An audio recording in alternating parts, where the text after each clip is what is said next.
The hills are alive with the sound of the gospel. That was the message of Through Faith missions to the people of the beautiful English Lake District during Walk Cumbria in spring 2007.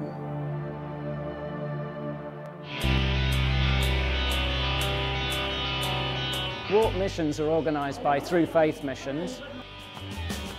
They work right across the board, interdenominationally. After a day of prayer on January the 11th, 1989, I felt God laid on me the task, get the men out to bring the gospel in the simplicity of Matthew chapter 10. And that was our first walk, entirely by faith. 600 pubs, 400 churches, and not a penny in your pocket. The most essential thing is that we need to go outside the four walls of the church and meet the ordinary people where they are. Here are all these teams, beautifully scattered all over the diocese over the 3-week period, actually making the faith known, telling their own story. I was really challenged to get out of my comfort zone, to go and actually do what the gospel tells us to do, go and spread the word of Jesus Christ. I felt that people needed to know the truth about Jesus, and it was up to the ordinary working bloke to go out and put it in his own language to people that don't go to church. Every county's walk begins with a gathering of excited but nervous team members. Not been on one before, so I'm a little bit, I wouldn't say a little bit nervous, but apprehensive. We've been buzzing about it. We drove up last night, didn't we? We got in about 12:30, but we didn't care. We're just buzzing. Part of my vow to God before I left my home country is that God, I want you to use me to be a blessing to the people of this country.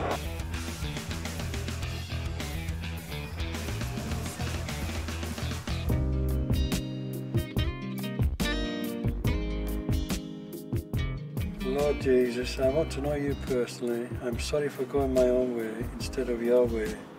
Thank you for dying on the cross to forgive my sin. Please come and take first place in my life and make me the person you want me to be. Amen. Amen.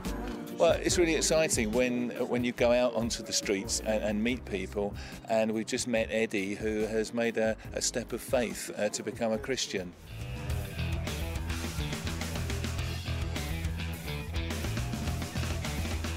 I feel that if Jesus was walking past the pub, and he looked in and he saw people in there, he would be in there, you know. He was never afraid about going to where the people were.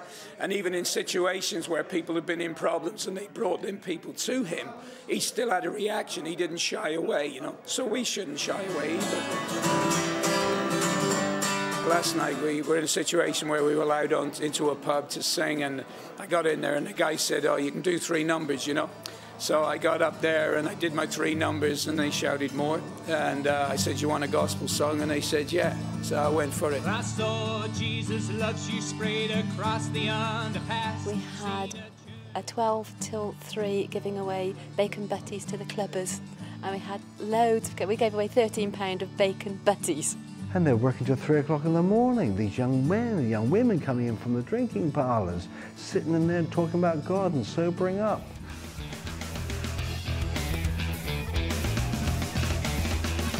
The programme we've organised consists of a whole range of activities because we wanted to reach as many different people as possible. Well, we did a treasure run and we did archery. I've been singing. Daniel Cousins came with perhaps 20 or so of his paintings, and it was a lovely event. I was really taken with his paintings, although I'm not an artist, but I really appreciated them. And I especially appreciated the way he talked about them, and he talked about his life as a painter, but also his life as a Christian.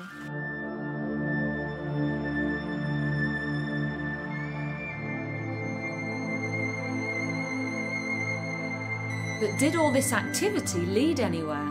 Yes, we've had several people come to Christ. We had this shouting behind us, and we turned round and there was this macho chap, a changed person, saying, "Please wait for me, will you pray for me?"